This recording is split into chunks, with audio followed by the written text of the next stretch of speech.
कल हिंदुस्तान में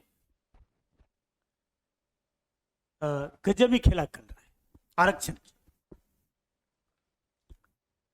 यहाँ की जो राजनीतिक व्यवस्था है और जो अंग्रेजों ने स्थापित की थी आरक्षण और संरक्षण की, न कि योग्यता और उपलब्धि की। सरकार 33% महिला आरक्षण देना चाहती है, लेकिन अगर सामाजिक न्याय को पहलू को आयाम को समझें तो आरक्षण महिलाओं को सिर्फ संसद में या राज्य विधायिका में 33% की ही जरूरत नहीं है, बल्कि जो केंद्रीय मंत्रिमंडल है, राज्य के मंत्रिमंडल है, यानी मंत्रिपरिषद है, वहां भी 33% महिलाओं का आरक्षण होनी चाहिए। इसके अलावा जिस तरह से पंचायतों में rotation wise SC, ST, OBC general महिलाओं का सीट आरक्षित है, उसी तरह से प्रधानमंत्री और मुख्यमंत्री की भी होनी चाहिए, तभी तो सामाजिक न्याय है। बात यह रही कि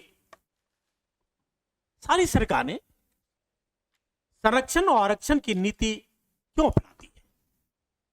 अगर आप वाकई स्वच्छ राजनीति करना चाहते हैं, महिला सशक्तिकरण या सबकी पूर्ण भागीदारी करना चाहते हैं, तो कानून बनाने की जरूरत ही नहीं है आपको।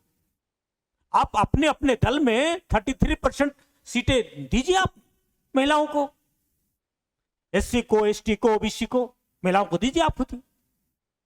उसमें भी और पूर्ण आरक्षण करना चाहते हैं तो OBC में भी जितनी जातियां हैं उनकी संख्या को आधार बनाकर आरक्षण दीजिए। SC, ST में जिनकी जातियां हैं उनको आरक्षण बनाकर दीजिए। अभी आप देखते हैं कि OBC हो, SC हो, ST हो, कुछ खास जातियां ही सारे आरक्षण का लाभ ले रही हैं, बाकी तो नहीं ले रही। तो अगर आरक्षण की नीति अपनाने हैं तो आपको कानून बनाने की जरूरत ही नहीं है।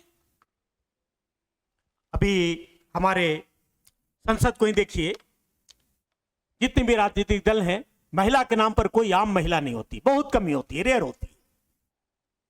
सोनिया गांधी, प्रियंका गांधी, डिंपल यादव, सुप्रिया सुले, मीसा भारती, कानिमोझी, पूनम महाजन, अनगिनत नाम, महबूबा मुफ्ती, अगवा संगमा, शर्मिष्ठा मुखर्जी, रवि राणा, एक पर एक सारी वही महिलाएं हैं जो राजनीतिक घरानों की है।